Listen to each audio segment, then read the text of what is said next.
So the first question is from Jamie Barton. Hey, Jamie, how's it going? And Jamie asks, let's select it. What advice would you give to someone like me who has been using Rails without testing for the past 2 years, going to a role which is test-driven? Any quick tips or warning advice? Rails with no testing for 2 years, and now you're going test-driven. Well, the first thing to be aware of, the first warning I would give you is that it's going to take some time. And so have reasonable expectations around that. If you're going into a professional situation where your coworkers are doing it, you can learn a lot faster. That's sort of the best feedback scenario that I'm aware of. But it's a deep topic. So start off by having a reasonable expectation that it will take you months to get up to speed and feel like you're really comfortable with this. And that's fine. That doesn't mean you're doing it slowly. That's pretty normal. Quick tips. Watch our test-driven Rails course. It talks about how to do test-driven development in Rails. I think it's really good. Josh Clayton put that together. It's really excellent. Beyond that, I think you're like I said, I think you're in the perfect environment to learn it, which means you have coworkers around. So ask lots of questions. Pair a lot if that's an option for you. Watching someone else's workflow is a great way to do it. Those I think would be my big tips. Focus on pairing, have a reasonable expectation, and do the test-driven Rails course on Upcase. I think that will get you up to speed pretty fast. Also, if you wanted a book that's sort of more about the philosophy of test-driven development, that's, I think, definitely worth a read.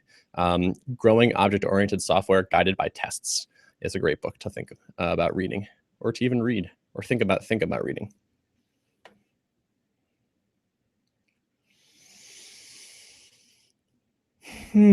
So feel free to put your questions in the Q&A app. Otherwise, you just have to look at me standing here, which is not the worst thing ever, but it's probably more interesting if I can answer your questions.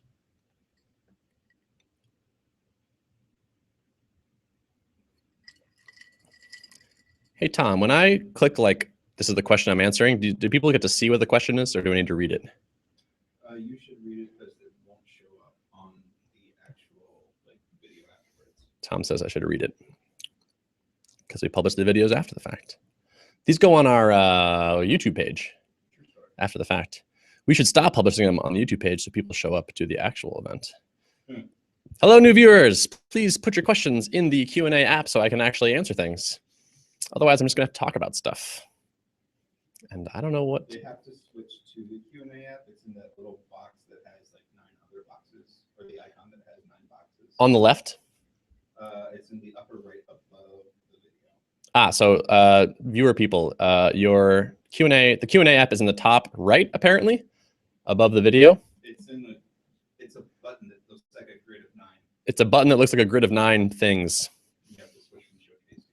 You have to switch from Showcase to Q&A, and then you can throw questions in there, and I will answer them. And also, please upvote the questions that you like once there are more than 0. But so until some questions show up, I'm going to riff. So here's something that I've been into recently, which is Elm. I'm of the opinion that JavaScript is not my favorite language. And so if I have to write something that's going to run in the browser, I want to write something that compiles into JavaScript. And so I have a couple things I'm playing with for that. One is ClojureScript, which I think is a pretty awesome solution. Clojure is a wonderful language. ClojureScript is Clojure that compiles into JavaScript. Definitely want to get a project going in that pretty soon. I've done a little bit of work in it. I took a codecation, which is a coding vacation with a friend of mine, Chris Hunt, and we wrote some ClojureScript, and that was really cool. But Elm is this new thing that's kind of like, it's a lot like Haskell compiled into JavaScript with typing and immutability and some other great stuff. And it seems awesome. I really like the way it models data flow. Like I like when something comes out that's not just a new approach on a new flavor of the same approach, but sort of a whole new approach. The way that data flows around in Elm apps seems really interesting and like really simple in the Rich Hickey sense of simple. Lots of pure functions, lots of immutable values, which are 2 things I'm super into. So that's actually something I'm thinking about doing for a future Upcase trail, is picking up something like Elm or possibly Elixir and doing here's how I pick up a new language trail. And I'm actually curious if people think about this, like I want to do this as not here's the thing for you to learn Elm, but rather, here's a thing for you to watch how I learn a brand new thing.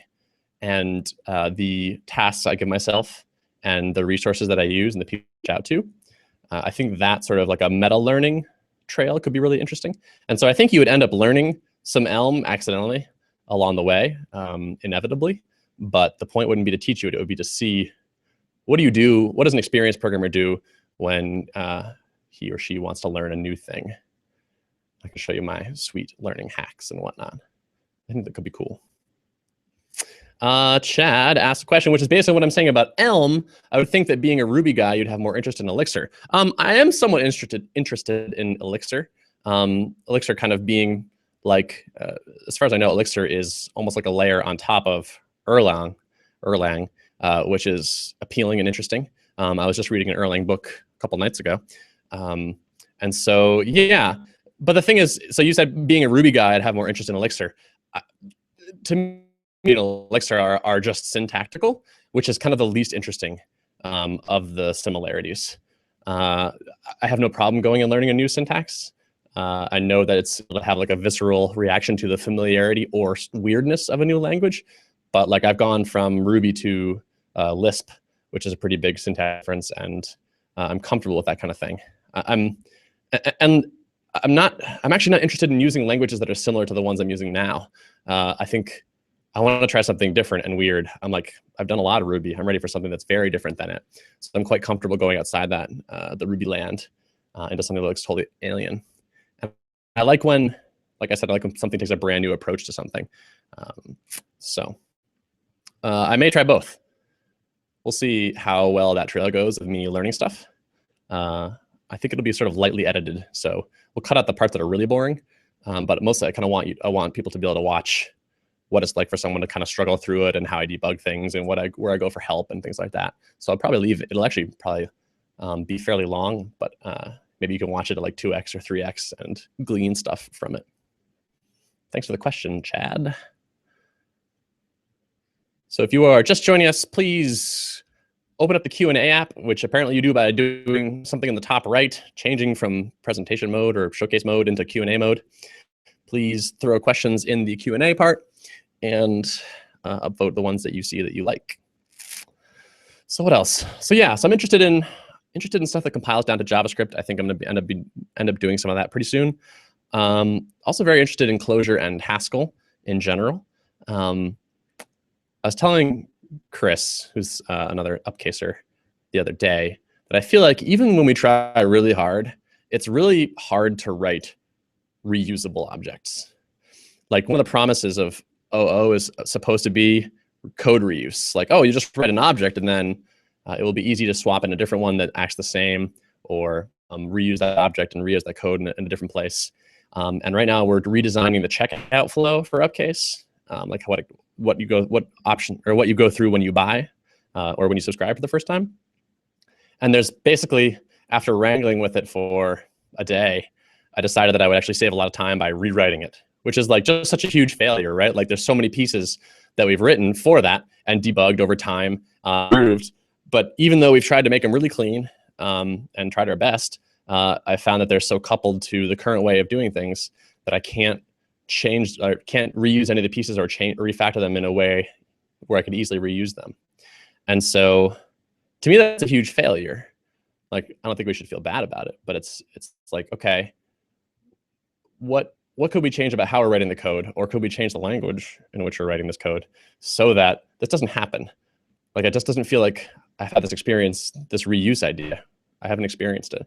And so I'm wondering if maybe something that works with finer grained abstractions or sort of smaller granular pieces like functions and namespaces might let me reuse more code when I'm trying to do new things. And I'm hoping it will. Like, I guess I'm starting to wonder how much sense OO makes over FP, and I want to try some larger projects in functional programming to see if it really is a simpler thing, if I can get better results. So Jamie has thrown us another question. He says, thanks. He thanks me for the advice. You're welcome. Happy to help. And you said, during my interview, I've seen a few people using Vim. I feel like I'm going in the deep end, having to learn TDD and Vim. True. Would you recommend learning both together or focusing my time and effort with TDD first? I guess it depends on how overwhelmed you feel. TDD is a deep topic. Vim is a deep topic in the sense that you can keep getting better and better at it over time, and you will want to, but you can get the basics of Vim in a half an hour, and you can be productive after a couple days. I have a post that you should Google called "The Vim Learning Curve is a Myth." I think you can actually get up to speed reasonably quickly with Vim, and the payoffs are really large. Like I think you start reaping the benefits of a faster editor probably after like a week, maybe 2 weeks, as long as you're being sort of diligent about how you're learning it. So if you feel, and then so if you're ready to make that investment of being a little bit slower at first and then exchange for greater speed for the rest of your career, if you're ready to start doing that, then go for it. But if you're feeling really overwhelmed and like TDD is so much that that's all you have time to think about or study, then trust your gut on that one. Like just kind of ask yourself, like, am I ready to take on 2 things at once, or would I rather not? I just go with whatever feels right to you. Might make sense to get to the point where you feel semi-comfortable and then swap out your editor. Have a little water.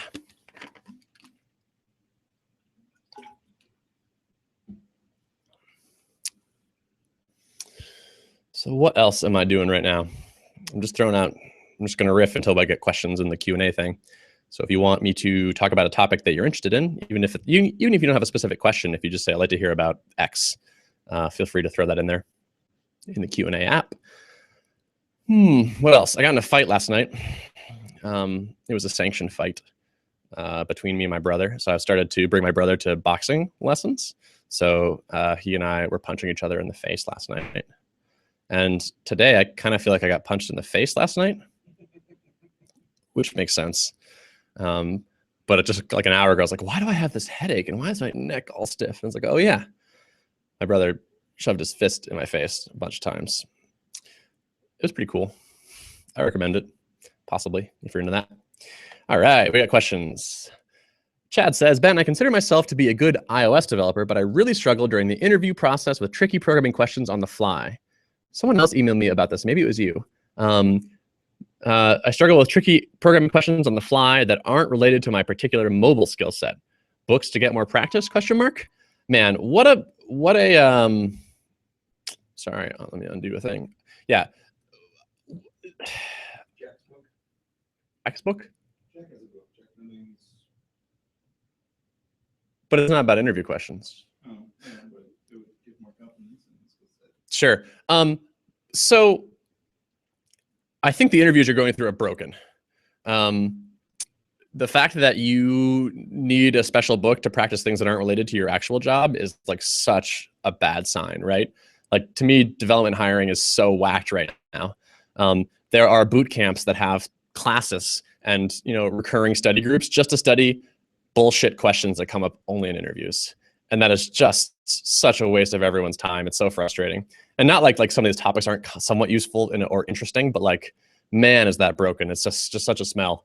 Like it makes me so glad that we don't do that here at thoughtbot. Like when you interview here, you submit a code sample, and the next thing, if we talk and everyone's interested in moving forward, you sharing with people. You come in and work on whatever people are working on. If it's client work, if it's open source work, it's not made up stuff. We don't give you problems to go do on your own. It's just such a saner thing.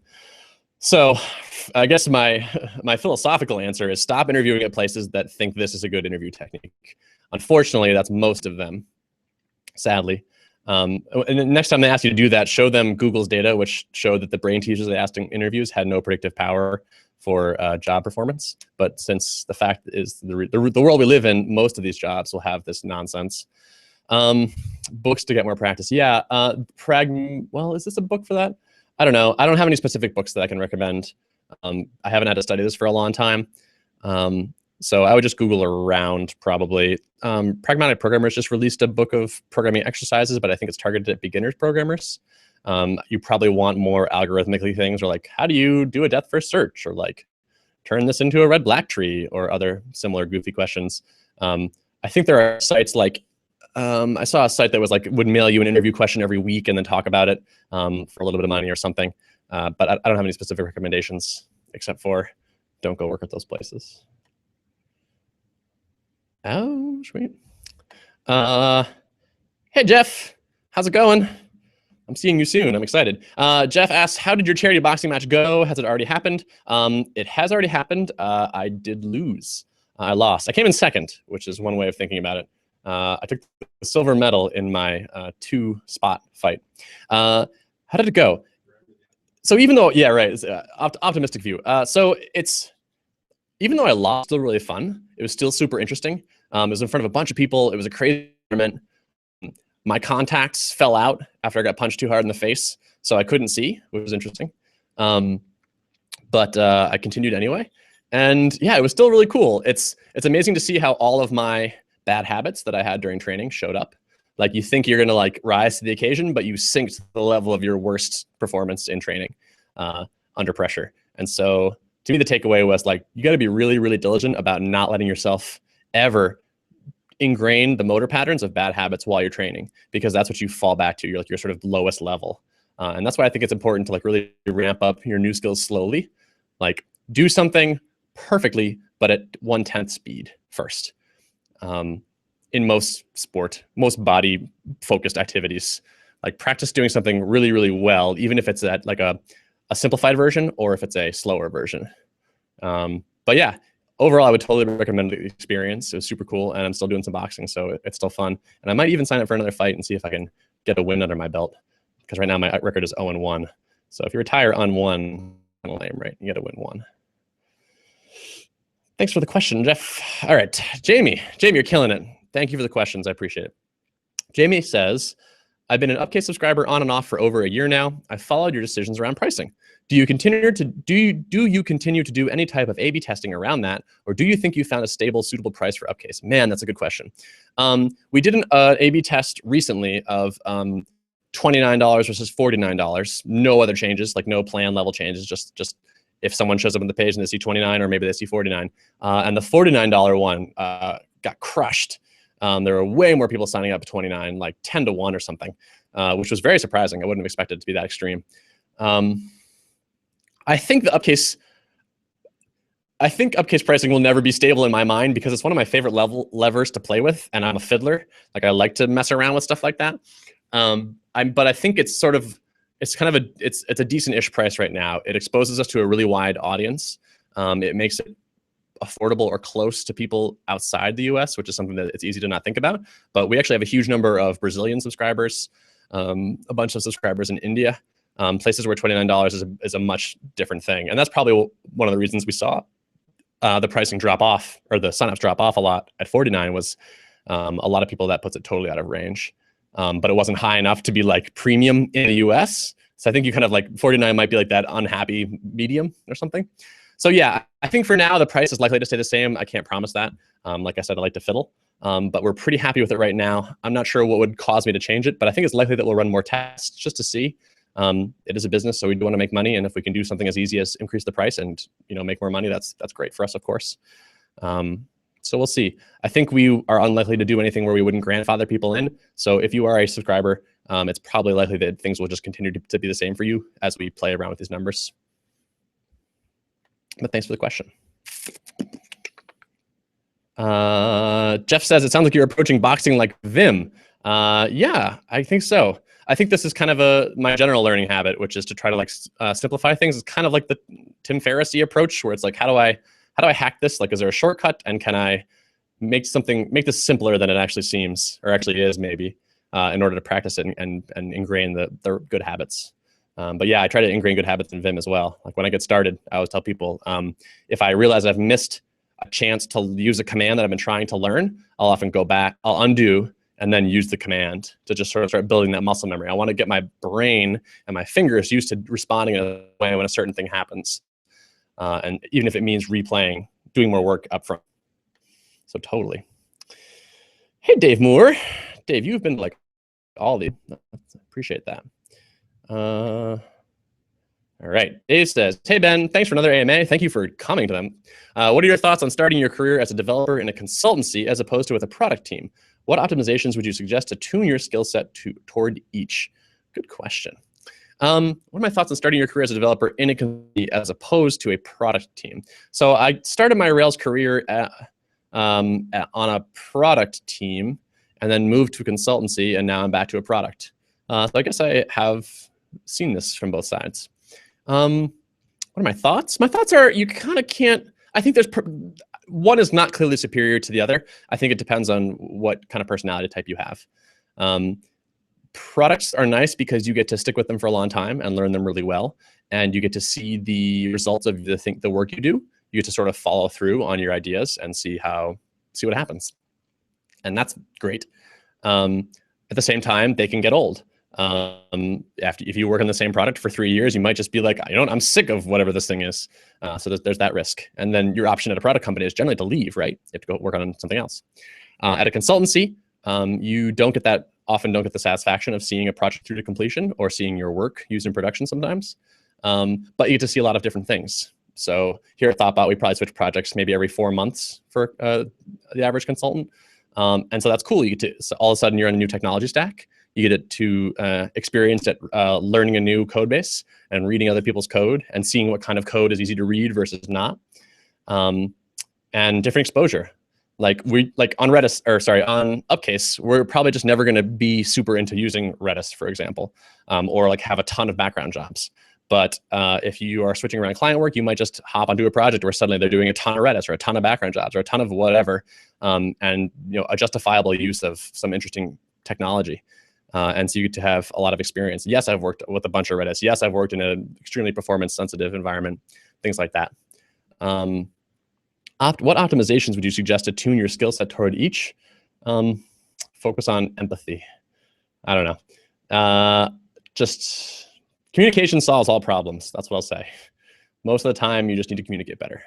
So work on communication regardless of where you work or what you're doing or who you are or how tall you are. There are some questions in the Q&A app, please, and I will tackle them.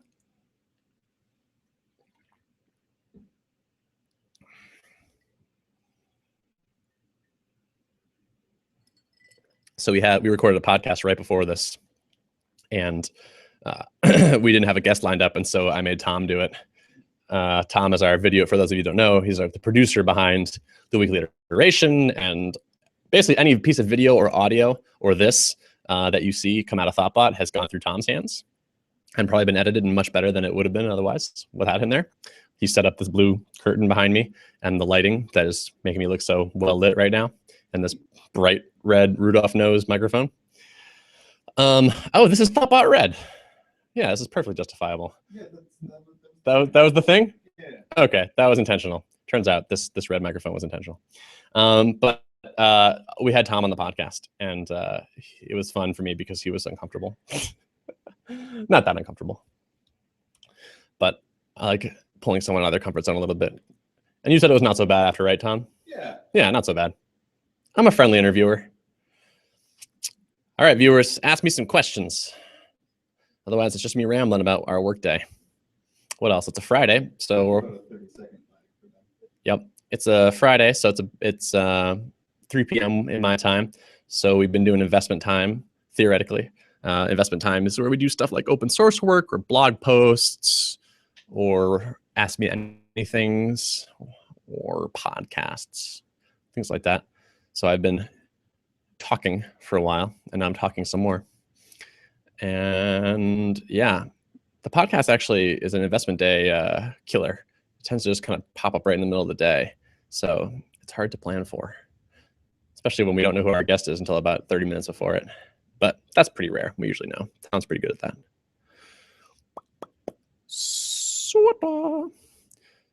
So let's talk about stuff. Let's talk about TDD. Let's talk about Ruby. Let's talk about things.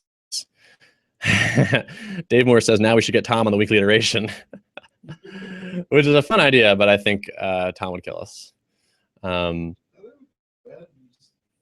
could just do it. We could do a cameo. You should pop out and just be like, hello, and then hide.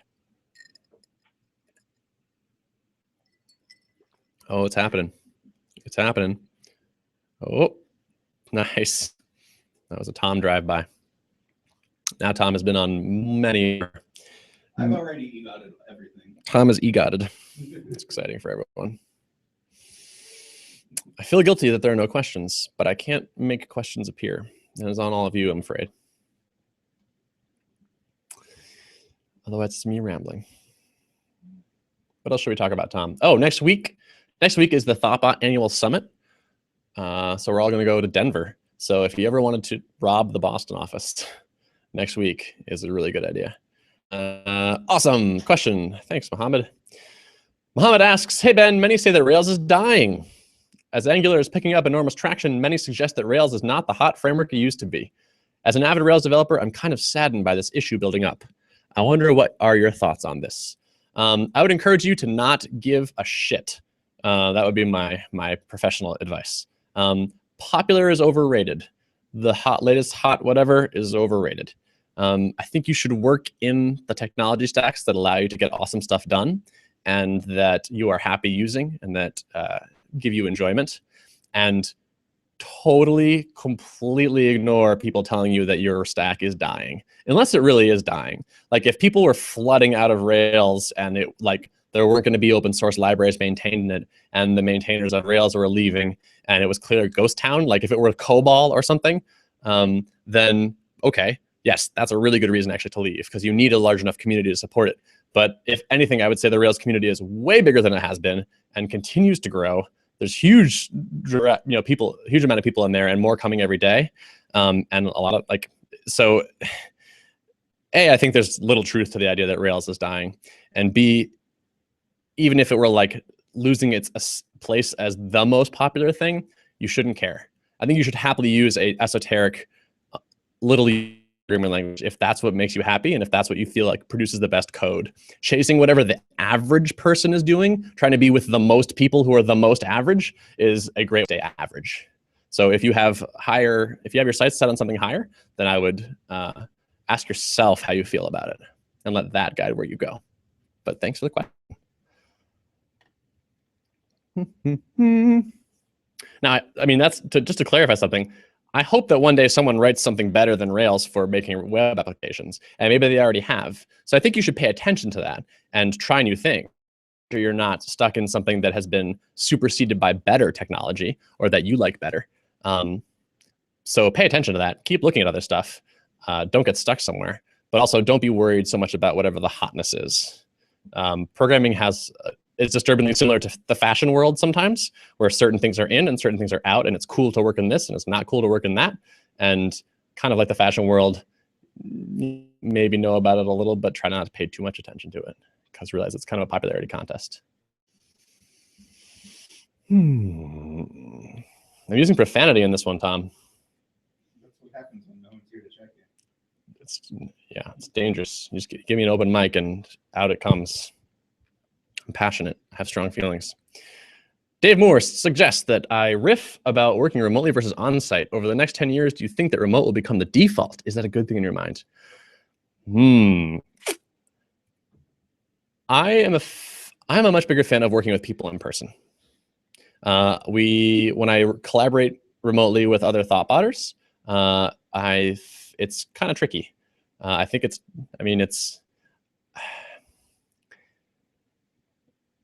I have mixed feelings. So as a human, I definitely as a person working here, I definitely prefer to work with people in person for sure. Will it become a default over? Will it change over the next 10 years? I think it'll become more common. I think there are clear benefits for people that really like working at home, that like flexibility, the ability for companies to hire people that are not geographically near them. That's a really compelling argument. I think that's pretty powerful. I think you will always kind of fight the fact that remote is a bit more difficult than in person, sometimes way more difficult. So it's tough to say which one will win out in the long run.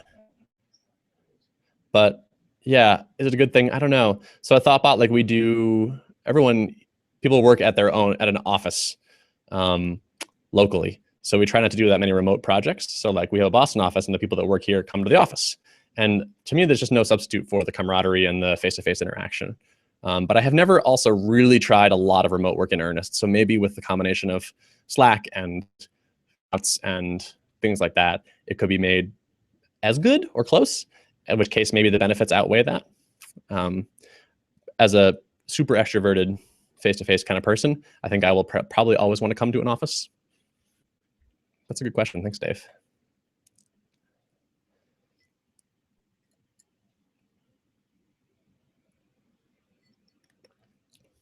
So a couple of weeks ago, I went to New York to this place that used to be called Hacker School, which is now called Recurse Center, the Recurse, like recursion. And it was interesting. So if you haven't heard of them, it's kind of like a writing retreat for programmers. So you go for 3 months and you have basically no guidance. They just kind of let you out into the center and you do whatever you want for 3 months. And so it's like, oh, I always wanted to try writing a parser. I always wanted to write a video game. I always wanted to write, try writing low-level C code. They basically try to hook you up with people that can help you a little bit or point you towards good resources. But mostly you just kind of do your thing, which I think is really cool. And so I went and taught or acted as a resident for a week. So they bring residents in that maybe are a little bit more on the experience side to help coach people if they want it. And so as I was residenting there, I was like, I could definitely go do this as a student. There are a number of things that would be interesting to sort of dive into with a whole bunch of open time. It could be cool. I did a little bit of that on my sabbatical, but not as much as I thought, not as much programming as I expected. I suppose if I were with a big group of people who are also programming every day, that could be helpful for that. Adam is asking, if you're doing outside in TDD, do you eventually get to a point where you are introducing new behavior through unit tests only, or is every new behavior still driven by an initial integration test? Do you eventually get to a point where you're introducing new behavior through unit tests only, or is every new behavior still driven by an initial integration test? That's a good question. It kind of depends. So everything depends, right? Many user-facing features will have an integration test. I will often write at least one integration test for a new feature, but it's very often the simplest path or the happy path. So for instance, if it's like, okay, now people can pay us. We want people to be able to sign up for a subscription and give us a credit card. I would definitely write an integration test for someone sign up successfully. I might also write an integration test for what happens when their card gets declined. But for the corner cases, like their card gets declined, but their user account fails to create, or something funky happens in the payment flow. Less common cases, I definitely drive those out with unit tests. So what I find my flow to usually be is, okay, assuming this is something that's user-facing, which most things tend to be, I'll write an integration test that at a high level should touch on where the new code is going to be, and then drive out most of the rest of the feature with unit tests. And so a complicated feature might have 3 or 4 integration tests, but a simple feature might only have 1. And then maybe a dozen unit tests or more, depending on what's happening behind the scenes. So I'm not sure if I get to a point where I'm introducing new behavior through unit tests only. I guess sometimes, if it really is a pure backend change, if nothing changes about the way the app works from a user perspective, it could just be unit tests. But I imagine that most of my new features have at least 1 integration test. That's a great question, Adam. Thank you.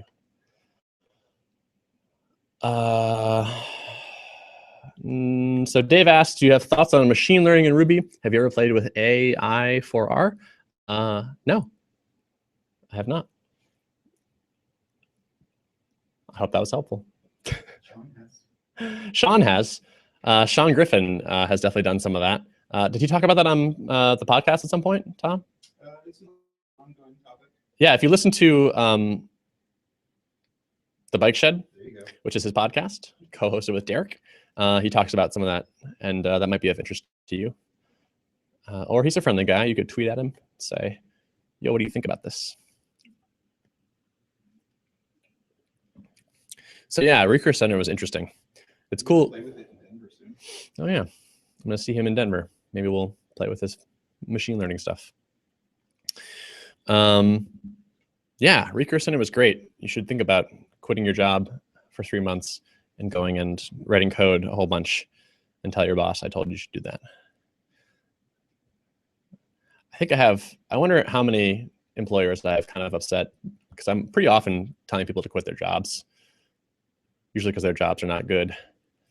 It's interesting to me how often people are like, how do I turn my company from a place that thinks testing is stupid and code quality is a waste of time to somewhere that wants to do TDD and cares a lot about quality? And my advice is like, well, you should probably just leave. It's really hard to change company culture. It's really, really, really hard. And even like if there's just a few people that are not on board, that can often derail an effort like that.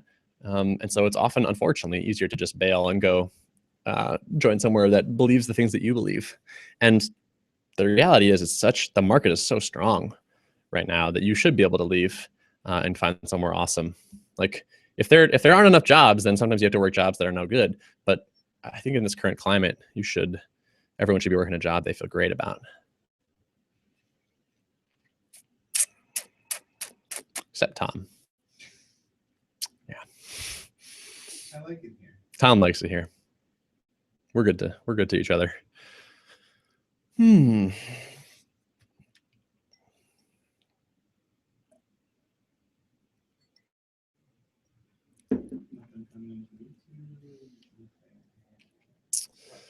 wonder if we're publicizing these enough.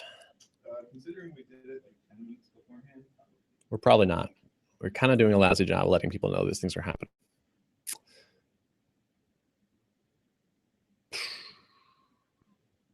Which is no good. I'm glad that some of you are here, though. Jeff is here. Mohammed's here. It's great.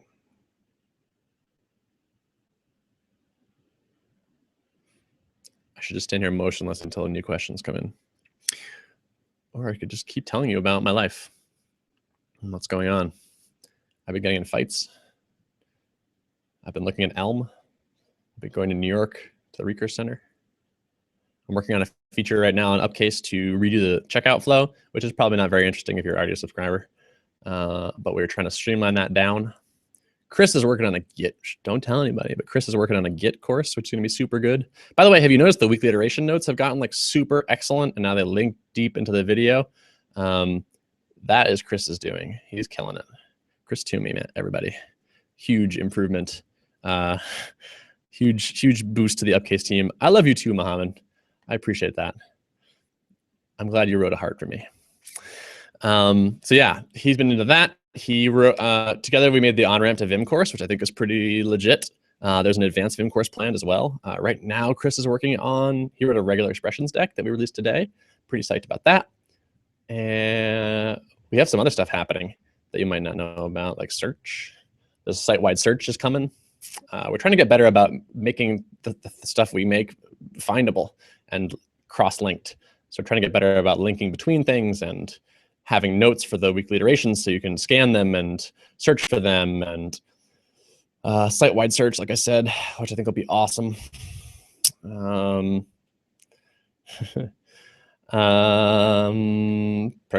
how's it going? What, in your opinion, are the basic knowledge a software developer needs to know? What are the basic knowledge? Man, that's a tough question. That's kind of pretty broad. What do you need to know? I don't know how to program, how to talk to people. There's a million skills you need, and it kind of depends on what kind of code you're writing and what kind of thing you're working on. But like I said earlier, I think a huge one is getting good at communicating with people, asking good questions, and working effectively in a team are so huge and so easy to not do that well.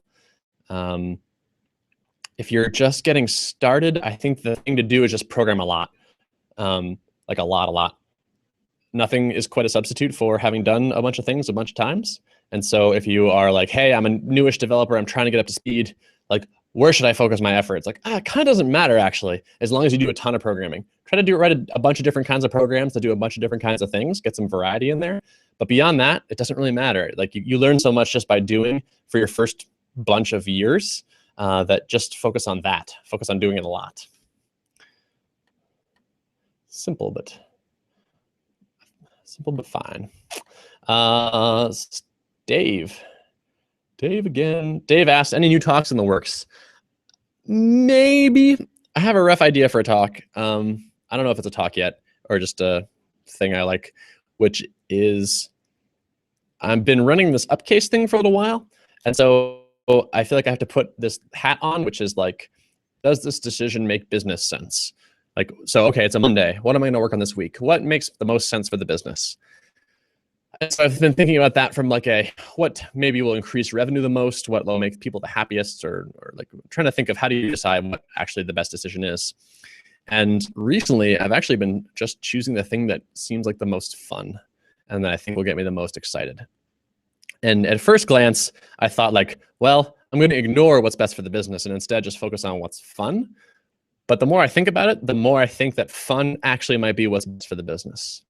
Because if you lose your passion for something, you're dead, right? Like if I get to the point where I'm totally bored about working on Upcase, I'll have to stop working on Upcase. And like I said, the market is too good. Like I would have to, if I can't find something I want to do with thoughtbot and then gets me excited, I will have to leave. And I would be a fool not to, I think. And so to me, the most essential part of that you're working on is that you enjoy it. And so as the business person behind thoughtbot or behind Upcase, I think the best thing I can do for Upcase is to make sure I like working on Upcase all the time, which I can do by picking the thing that it seems like the most fun. And so that's what I've been doing. And so I've been writing more code and writing a little bit less prose and really enjoying that. And just letting my passion guide what I work on. And it's been awesome. And so I think there might be a talk in there somewhere. It'd be a very soft talk, which I don't love giving that much, because I always wonder, like, is this really, would this have been more useful if I did some live coding for 30 minutes and told people some OO principles or something, or talked about an Elm project I worked on? But there might be a talk in that. We'll see.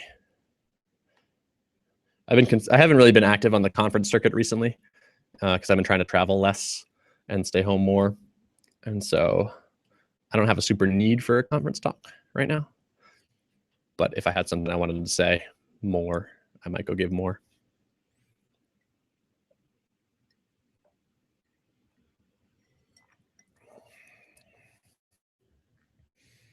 Conference speaking is fun until it isn't. It's fun until you feel burnt out on travel. I'm trying to be home and meet interesting people here rather than make temporary friends in a bunch of different countries. It feels glamorous at first, but then it's like, okay, I'm not making real relationships. Although I have some real Ruby friend relationships, so, you know. But yeah, we're doing our company summit, our annual summit next week in Denver. It should be fun.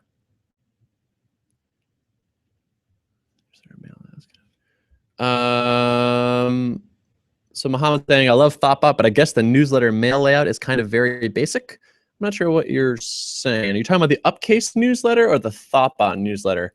And are you saying that you don't like how basic it is? Can you clarify, Mohammed? Yeah, I'm not sure what you mean. But yeah, so we're doing our thing. The activities planned. Good time to break into any of our offices would be next week.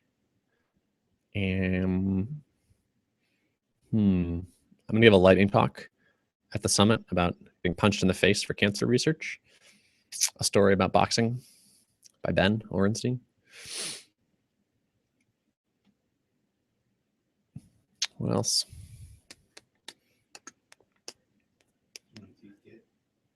Did tease Git. Been playing a lot of ping pong. Been losing a lot of ping pong. Tom has started to beat me in ping pong, which is really upsetting. So I used to just wipe the floor with Tom, and now he's beating me, and it's really stupid. And I like it better when he loses and I win. Yeah, we have some paddles of different quality, so we can maybe blame that. All right, a real question. Excellent. Braguna asks, I've been using Vim and seen many of your videos. I have been using it for weeks, but still can't get efficient and use Vim like all the pros. And I'm sorry if I appear to be a newbie. It's okay to be a newbie. There's nothing wrong with that. That's fine. Any advice for getting efficient at Vim?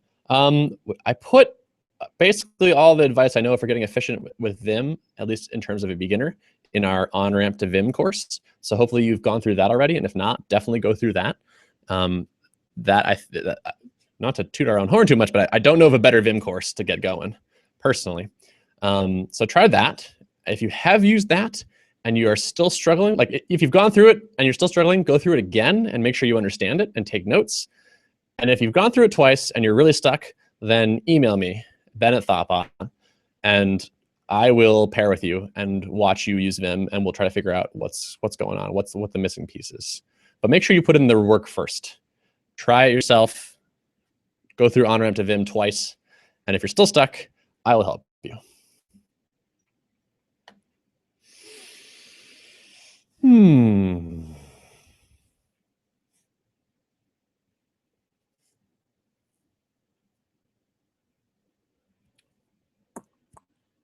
of these investment days, I'm going to play Vim Adventures the whole time. Tom's trying to learn Vim, or should learn Vim. Everyone should learn Vim. Never work with a consultant that doesn't use Vim. A consultant for anything. Never go to a doctor that deadlifts less than you do. Never get in a boxing match with someone taller than you. These are my life lessons. Communication solves everything. Don't care about programming language popularity. Mohammed says Ralph the Robot newsletter. I don't run that one. Dan Croak is the man who runs the thoughtbot newsletter. And so if you think it's too plain, or if it's not blowing you away, with how good it is, then you should tweet at Dan or email Dan at thoughtbot, and just say, hey, I think the newsletter could be better if XYZ. Dan is very responsive to feedback. So we have a lot of newsletters. There's an Upcase newsletter. We're adding RSS federation next week. What does that mean? It means we'll be pulling in various blog posts and updates on the podcast that week. So the word on the street is that next week's newsletter will be pulling in a lot more things than it used to. Well, we'll be building it next week during the summit. So. Oh, okay, well, maybe a couple weeks, but we'll start to have more links to blog posts and podcasts and things like that. So maybe, Mohammed, it will get better than you are used to. But yeah, Dan's good at feedback, or good at taking feedback. So you should try to offer some to him if you wish. It's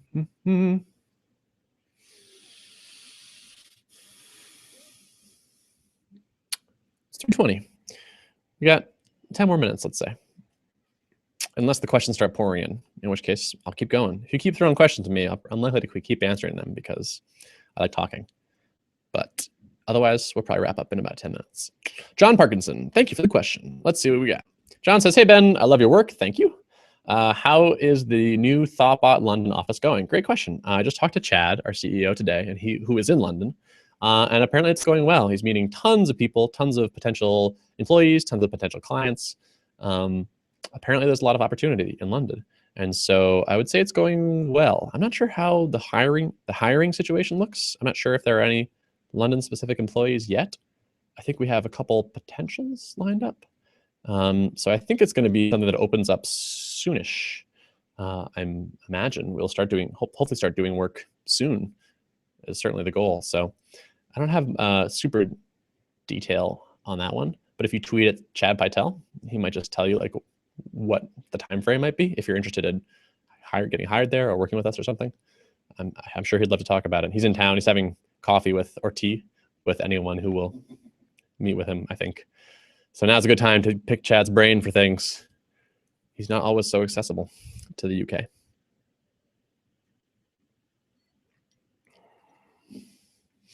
Tom, what else is going on? You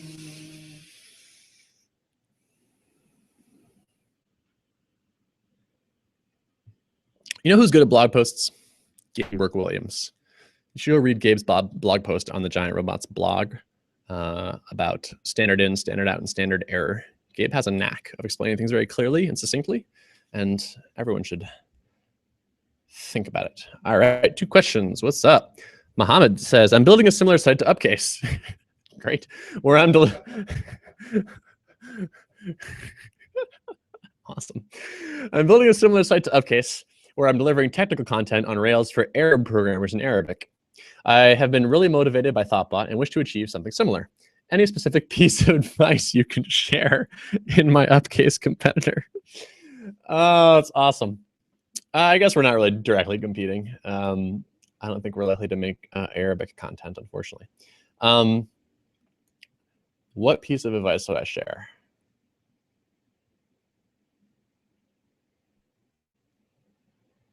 I don't know.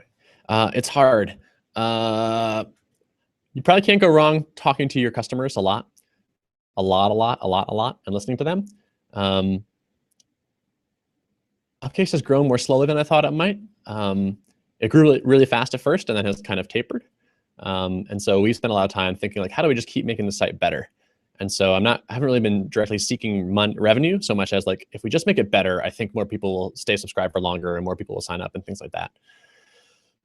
Actually, so here's one concrete piece of advice. I wish I had started testing things more rigorously from the beginning. So more A/B tests of things. So roll out a new feature, but only do it to half the people and track what their response is. Like, does this new thing you added actually improve the things that you care about? I wish we had gotten more rigorous about that earlier. So we like have real data on, okay, this many people are doing this kind of exercise. A lot of people are getting stuck at this point in the trail. Like use data, try to run experiments and use data to decide what you do, but also talk to your customers a lot. Probably those two things. That might be what I'd change. That might speed you up a little bit, but good luck on your adventure.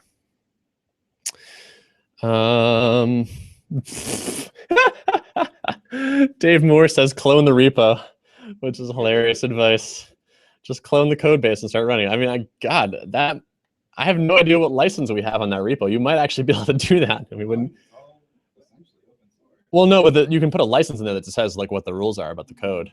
I'm not sure what the license on the Upcase repo is, which is hilarious because you probably could just spin up your own version, which is kind of funny.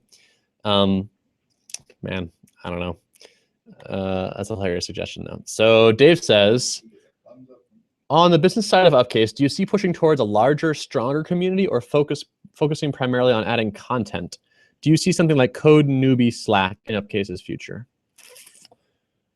Pushing towards a larger, stronger community or focusing primarily on adding content? It's hard to know. So I definitely see us adding content for sure, like fleshing out the curriculum. Like when I look at what's available, there still seems to be big holes to me, like Git and more Rails stuff, more Ruby stuff, like in depth. And there's some stuff that needs to be updated and things like that. So I still see problems with the curriculum that to me are kind of glaring. And so I really want to get those fixed. But so we did a survey, not everyone got this, but so we surveyed a subset of all of you. And one of the things that won as far as like being the biggest motivator behind Upcase was the community side. And so we have these AMAs and we have the forum, but as I'm not sure we've succeeded in building a real community where the community is interacting with each other that much. The forum is pretty good. And there are a few people on the forum that are super active and do a lot of back and forth. But I'm not sure the average person feels very plugged into a community after they join Upcase. And so that feels like definitely a worthy goal as well. I'm not sure how to accomplish that. Slack channel maybe would help. And so I'm not sure. I would love ideas on this actually. Like if this is something that's important to you and you think would be worthwhile, like improving the community aspect, I would actually love to hear how you would do it. If you want to write me an email, Ben@thoughtbot, or if you want to post on the forum and get other people to chime in as well, that would be super interesting to me. And if there's something that we can do to make this to make it be more of a community and have people helping each other more directly, or just give that feeling that feels like you're not studying alone by yourself, that would be awesome. So I'm totally open to that. I think both things, the community and the content, are both super important. Thank you, Mohammed, for that nice thing you said. Jamie, thanks for the AMA, Ben. Make sure you do another. I'll be sure to let you know how TD and Vim go when I start my new job on Monday. Please do. Good, congrats on the new job and good luck on it. And I'm happy to do the AMA. I'm also happy to do the AMAs about as often as people want to come to them. So we didn't do a great job of publicizing this one, and that's frustrating. We got to do better about that because if we're going to do this, I want a number of people to show up, right? Otherwise, it's not super worth the time. So hopefully, that's on us. We can do better on that. But if you are like, hey, it's been a little while and I want an AMA, just let me know, and I'm happy to run these about as often as they are useful and popular and whatnot. And good luck to all of you on everything. Last chance for questions, and then we'll wrap it up.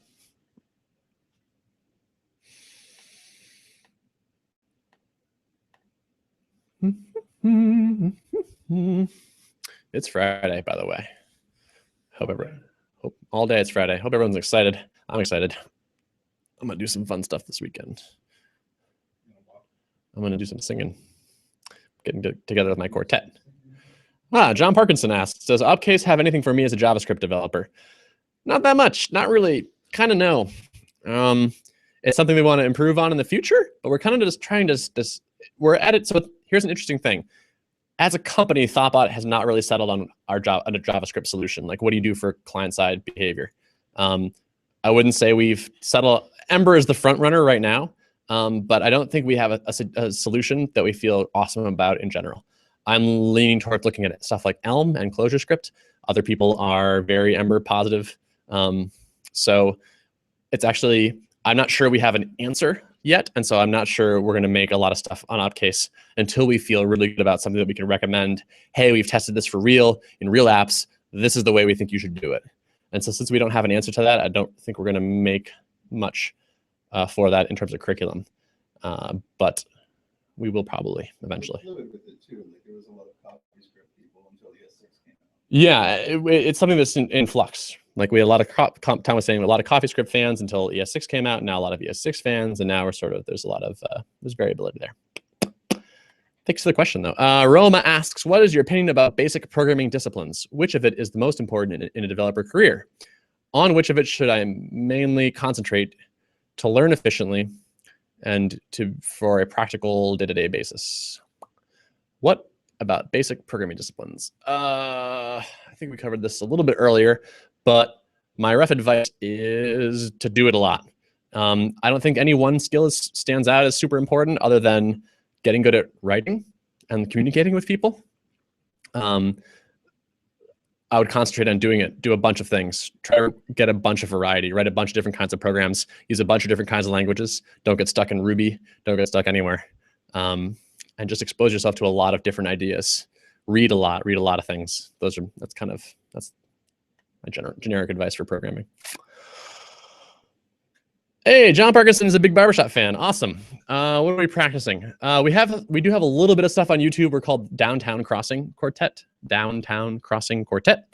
There's a little bit out there. What are we working on? This weekend we're doing a thing called Harmony College, which is for people within this district up in New England to come learn to sing better. And we're teaching a little bit and coaching quartets this weekend.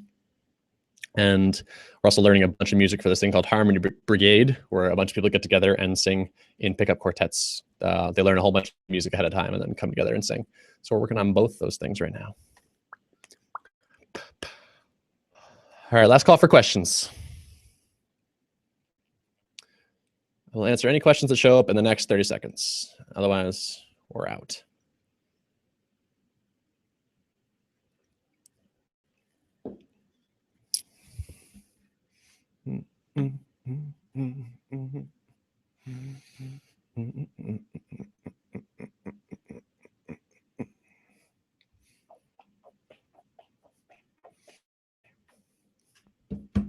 All right. I think we're at. It's been a pleasure chatting with all of you and answering your questions. If you have any feedback for me about how to make these better, please email me, Ben@thoughtbot. And I hope you enjoyed it. Good seeing you all. Thank you, Dave, for your nice. Thank you, Mohammed. Thank you, Jeff. Thank you, everyone that asked a question. Really appreciate it. And I will see you around the internet. Enjoy your weekend. Goodbye.